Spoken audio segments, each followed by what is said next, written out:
Okay, today's video we're going to be looking at high impact pellets. I'm going to be comparing three different sorts. These pellets are supposed to open up on impact and cause a larger wound channel. The ones I've got are the Hades. I use these a lot all the time because all of my 2.2s seem to love them. The second one I've got is a sample pack of H&N Barracuda Hunter Extremes. They're all about the same weight. And then I've got these beasts, the JSB Ultra Shock heavies.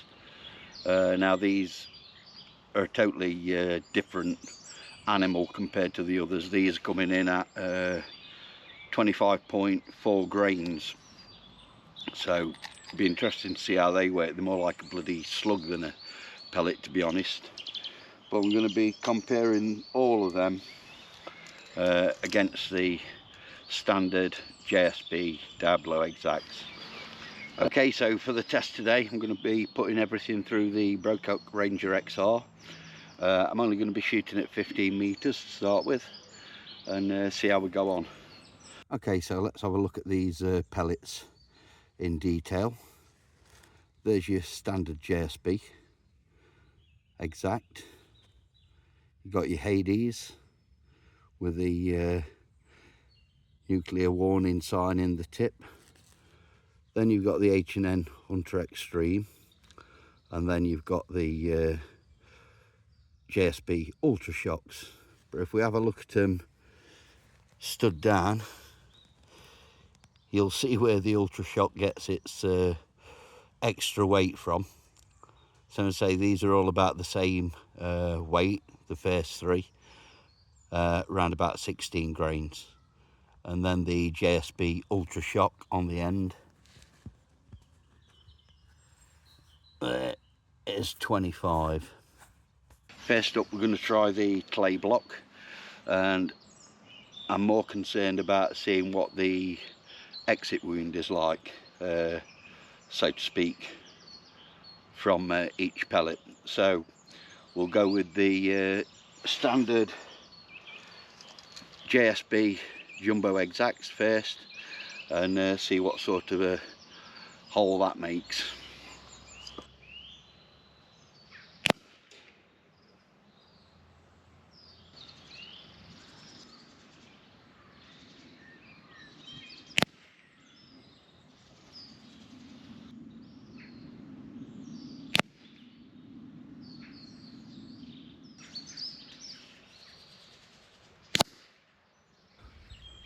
Okay, well, those results are quite surprising.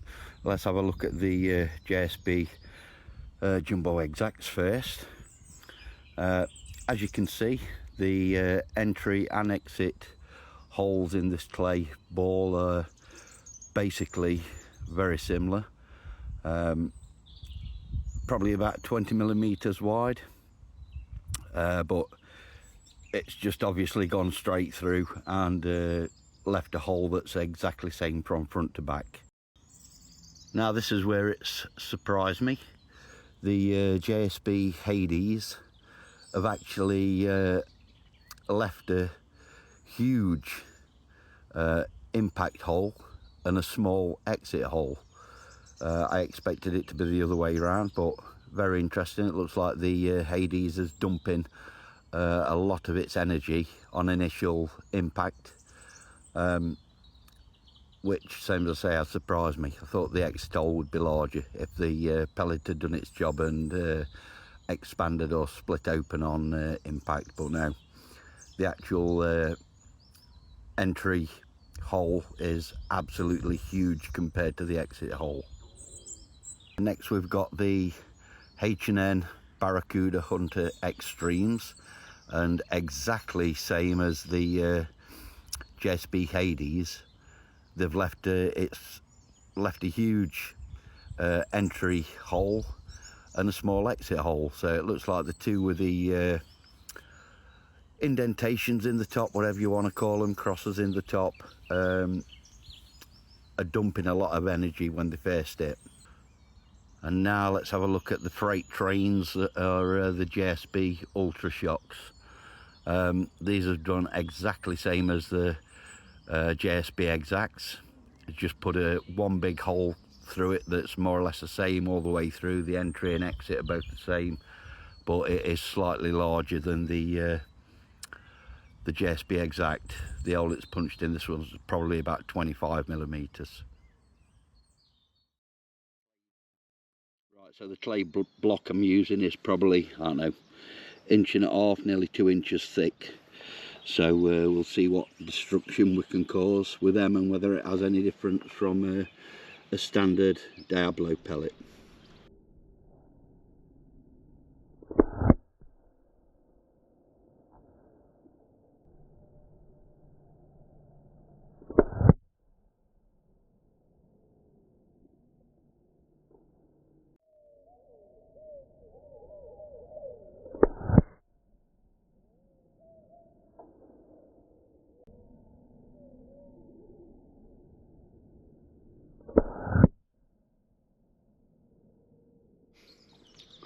So yeah, looking at the back, that's your standard JSB Diablo Exact. The next one is the Hades. The next one to the side of that is the H&N Hunter Extremes. And the one at the side of that we're missing off the hole there, but that has definitely caused a lot of destruction if you look at that exit wound. I'd say, let's have a look.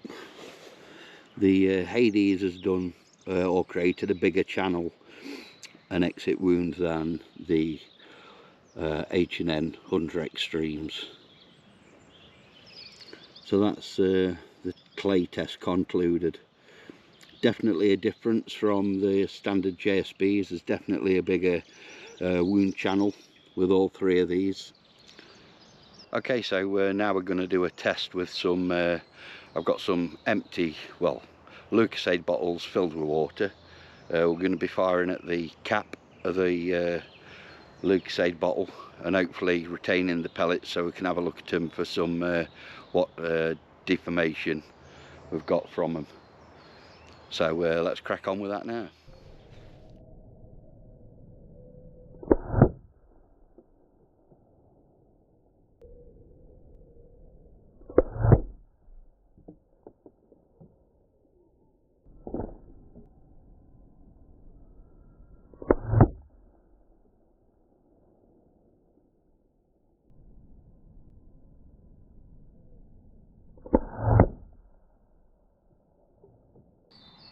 Right, well, hopefully, as you can see, the 25 grain Ultra Shocks have the only pellet that has penetrated the bottom of the bottle. Okay, I've got all of the spent pellets side by side with a new one, and as you can see, every one of them has shortened in length. I'd say probably the JSB Ultra Shock has lost the most length. On the Hades and the H&N Hunter Extremes, they've shortened, they've deformed a little bit on the top, but where the little apertures are in the top, they've really closed up more than anything. Okay, next up we're going to try some apples. They're only small ones, it's all I could get. I've been into the shop on the way in from work and got them, but we'll get them on the block and see if we can cause any damage.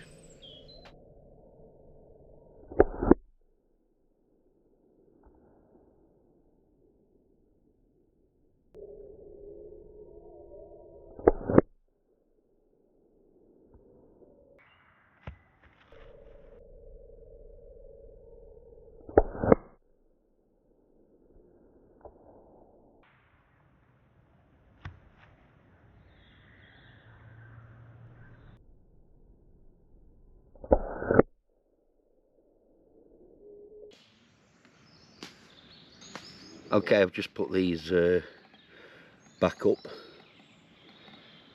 because the last one they all fell off, so I'm going to have to look post video at what which one was which, because I can't remember, but they've all done more or less the same.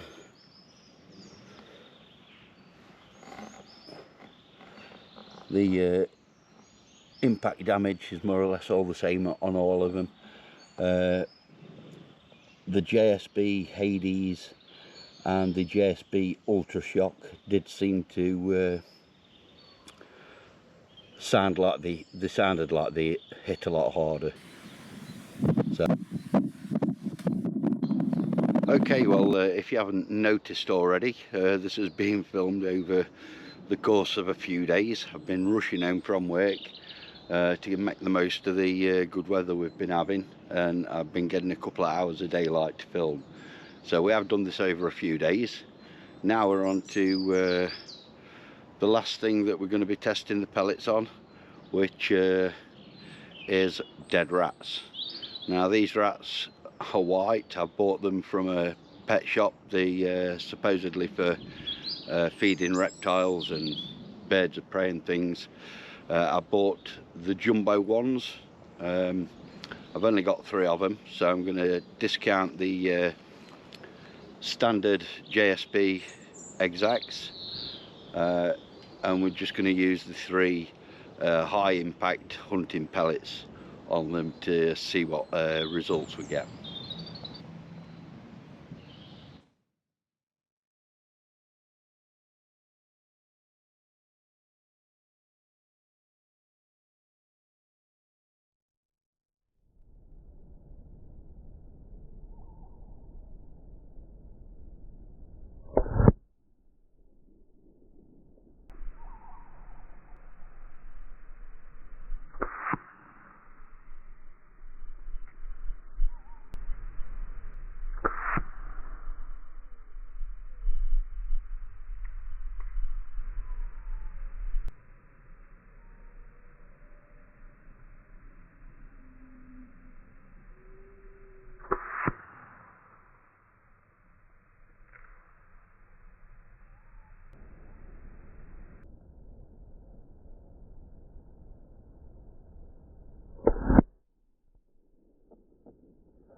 Okay, so it's fine having all that impact power, but it's a waste of time if they're not accurate in your gun, the pellets. So we'll do an accuracy test now with all 4 and see how we get on with that. I will try the JSB Ultra Shocks, but I'd discount them from what I would ever use, simply because they're that heavy. The trajectory is very loopy. Everything I more or less use, mostly the JSB Hades, the JSB Diablos and the Air Arms Diablo Field are all pretty much the same weight, and I get the same trajectory for them. If I start introducing different weight pellets into it, then I ain't going to remember my old overs or my old unders. Don't want to throw anything else, another variable, into the mix.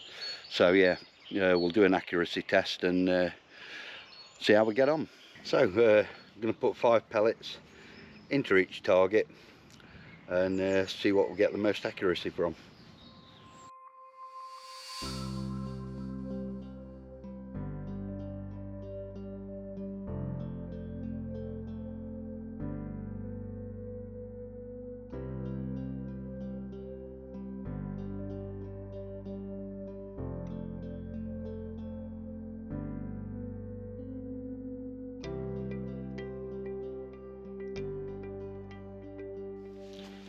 Okay, so as I expected, you got the JSBs here.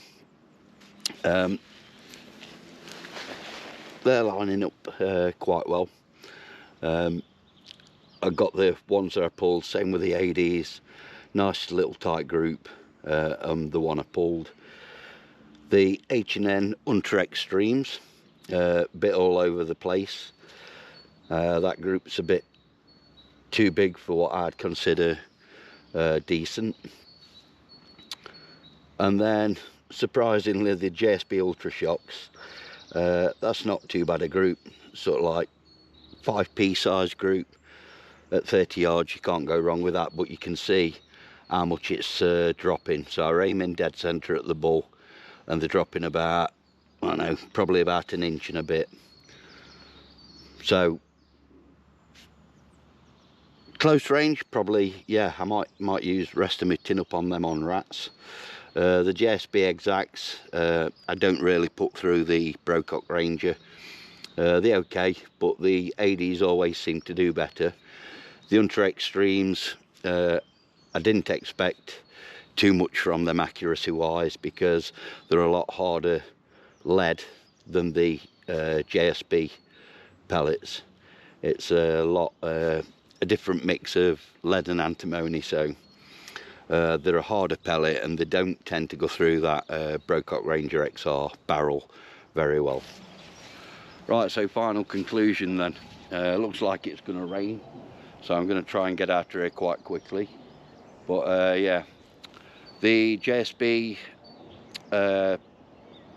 Exacts were just what you'd expect. When we fired them at the clay, they went straight through it, left a channel straight through that was the same from front to back. And I've got my little glove on because I've been handling them rats. Well, yeah, so the JSB standard pellet, standard weight, 15.89 grains. Then we moved on to the Hades, JSB Hades, and when we fired them at the clay, they was creating a very large entry wound and a small exit wound, which was quite surprising for me. Exactly the same with the H&N Hunter Extremes, and then we'd got the massive freight trains, the JSB Ultra Shock. They did more or less the same as the JSB Hades, just went through and left a channel that was more or less exactly the same front to back, but slightly larger than the standard JSB Exacts, slightly larger hole. On the bottle test, the JSB Ultra Shocks were the only one that penetrated the cap of the bottle and made an hole in the bottom of the bottle. That's probably down to the sheer weight of them. It must be like trying to stop an express train. That water didn't slow them down as much as the lighter pellets. So at close range, I'd say they'd be pretty absolutely deadly, but the final conclusion with all of them, as you saw shooting at the rats, is you put in a hole clean through them. It don't matter what you hit them with, they're going to be dead if you're shooting live quarry. So yeah, as far as I'm concerned, same as I said, doesn't matter what you shoot them with, if you're putting a hole through the head or the body, they're going to be dead. So that's the end of this video. I hope you've enjoyed it. It hasn't been much of a eye-opener, but yeah, I hope you understand my conclusion, and I'll catch you on the next video. See you later, guys.